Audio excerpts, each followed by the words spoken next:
over patch notes today that have been released. The update just dropped, and I did just update it. It was freshly released. This is version 1.3.0. The world's greatest. So the update has a few changes to it that I will be going over. This is going to be probably a long-ass video, considering depending how fast I can go through it. So first thing we got to get into is New Game Plus. They just released New Game Plus, which means now we can go through the game again after we complete it, instead of using the same save all over again and getting bored. Now what this means is there's going to be a lot more different implementations, encouraging the story implementation of a unique system and experience. The player can now go through the story with revitalized mechanisms, new enemy behaviors, more difficult encounters, new objects in the world, which also includes more inhibitors. They did say in the notes that there are 30 new inhibitors. There are going to be new platinum objectives for parkour challenges, updated distribution of the enemies, FE, volatiles, and banshee spawn during the night, a wider variety of enemy encounters.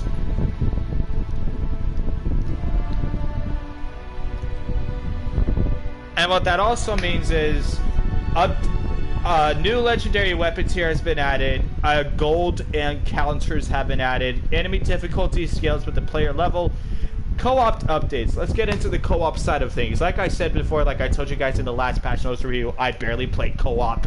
I don't do none of that. I play by myself because I enjoy playing most games on myself, and then sometimes I do play games with friends like Crimson, Jacob, or Nikolai. Those people. Just my group in general. I don't play with anybody else. I don't play outside of that group. I do have a few friends that I do play with as well that are outside of the group, but that's a few, not a lot. So let's get into the co-op updates. First things first, fixed connection and stability issues. Fixed connection with the players who have further advanced in the story, improved game performance in co-op. Co-op story blocks. Fixed an issue that caused block progression in a single-player game mode after a co-op session. Fixed a few remaining death loops in co-op, which means now there will be 0 death loops. I barely ran into any death loops as is, but I am glad that they fixed more death loops, which means now everyone can enjoy the game again. Co-op, there is one more thing. Fixed an issue with NPC during the mission, missing people quest in a co-op session. Co-ops quality, improved weapon visualization in menu and inventory.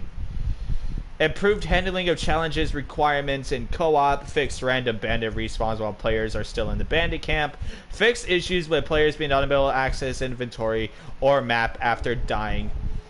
Additional gear have been found. Explore Villager, found all inhibitors and maximize your stats. But watch out, there will be threats around. Okay.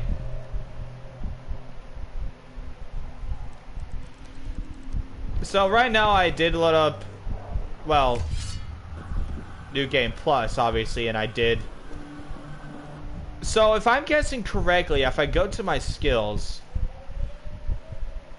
yes, I have 30 plus, but I still don't get the 123 out of 1. I still am missing 3 inhibitors, and I don't know how to get those.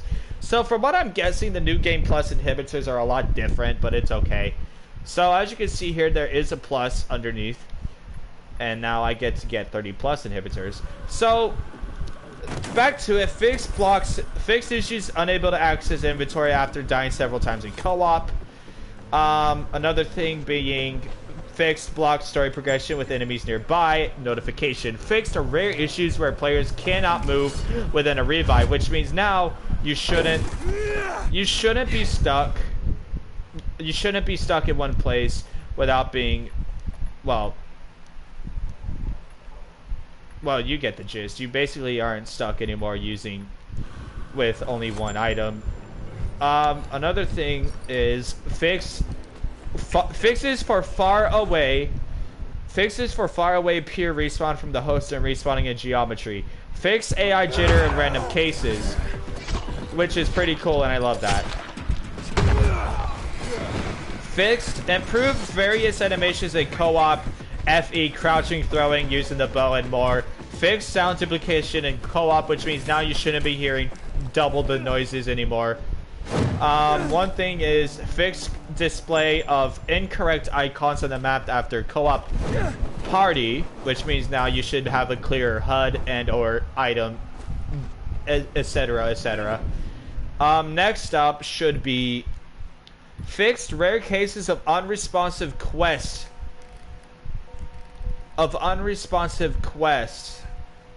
Radio dialogue in co-op causing story blocks. Fixed the display of a fixed call for help when player is being summoned during a gathering co-op. Fixed black screens in certain situations that could help progression blockers during co-op progression. Updated the time of tutorial windows to 30 seconds during the co-op sessions, which means now you should be able to play for a bit longer.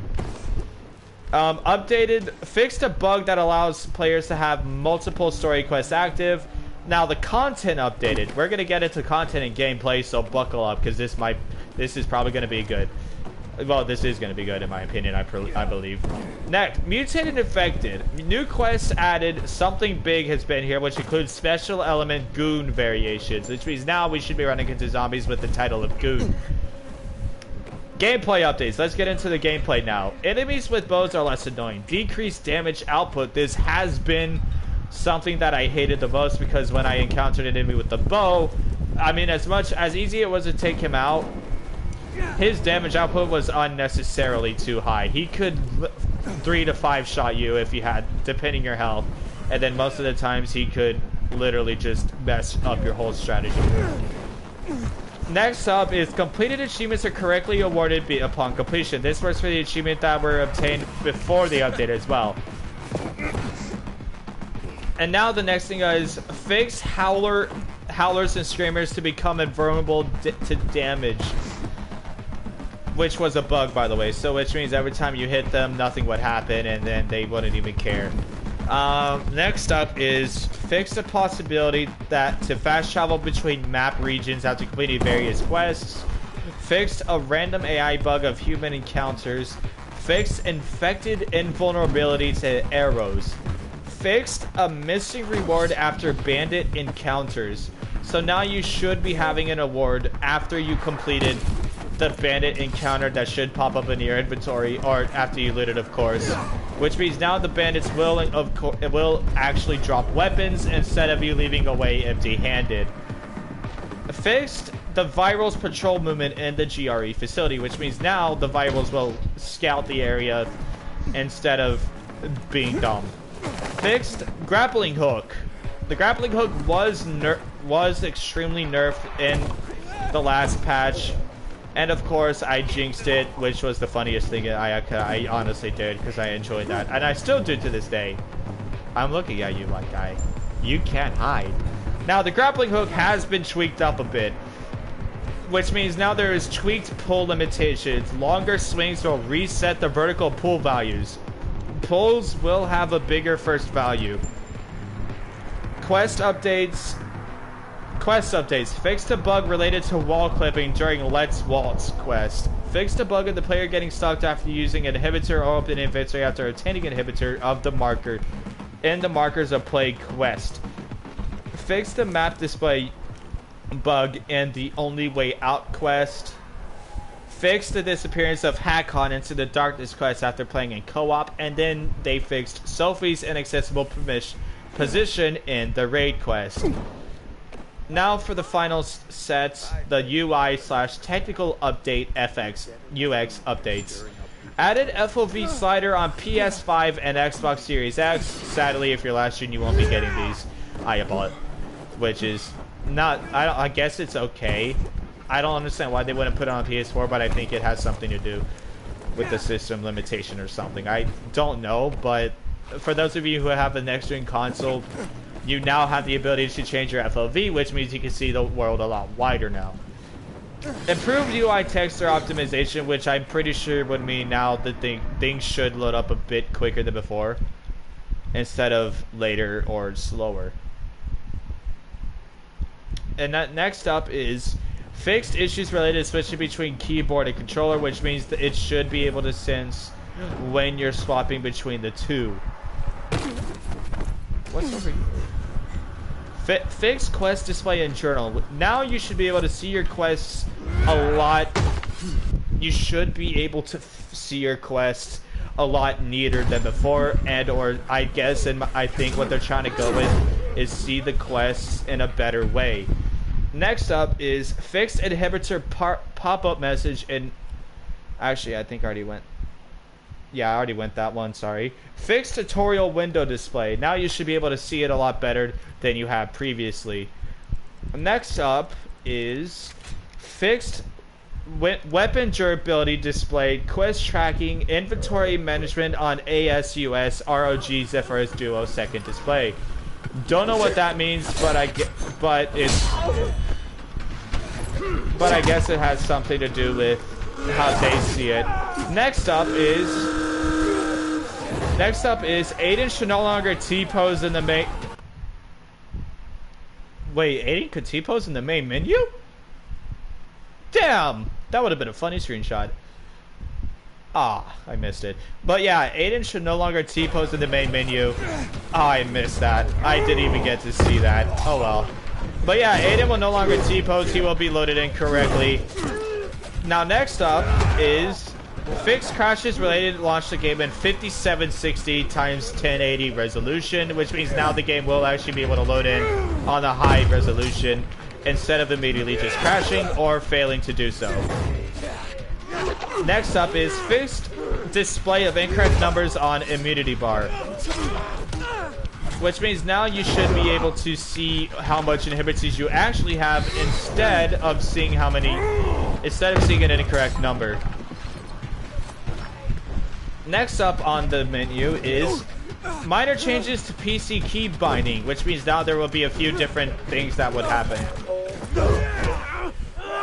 Next up is technical updates. Let's talk about the technical updates. Improved game stability, which means now the game probably won't lag as hard, often, and or crashes as however many times people are experiencing crashing. Next up is improve the stability frame rate in various places on the map. As I said before, this probably has to do with the lag and or how slow it would be to load up. Next up is fixed multiple bugs that allow the player to see and fall outside map textures. I did run into this a lot. I ran into this before, especially when I loaded up the maps. When I ran into different areas, sometimes I would fall through the map and then end up stuck down there, but then I would just walk through the wall or swam through the wall because I usually get stuck in. The one time it done it, I was in the water and I just swam out back into the map. Next up is fixed occasional texture glitches in various places on the map. Now the map should look neater, cleaner, and the textures should be there instead of seeing nothing but gray or pixelated items. Finally, fixed various audio glitches. Now I believe the characters should be able to talk normally instead of the audio lagging or glitching out, which is a good thing because sometimes running into a bug like that did take away from the story and experience, especially during the older versions. I ran into that bug multiple times. So I am happy that this has been an issue and it has been fixed. So now the story should be more pulling you in instead of dragging you out with the audio lag and or glitches. So that is the entire list, because I did reach the very bottom of the site and there is a lot more stability and I don't know how to access the rest. So I do hope you guys enjoyed this little update. Of course, there was a lot to go over and I did go through most of it quickly. Of course, I did go through it quickly, like I said. It is a lot of improvements and there are a lot of things that are good. I do love how much work they're putting into this game. I will see you guys in another review video when the next patch does come out, so be aware that those are still a thing and they will be coming. And I'll see you guys later. Have a good day.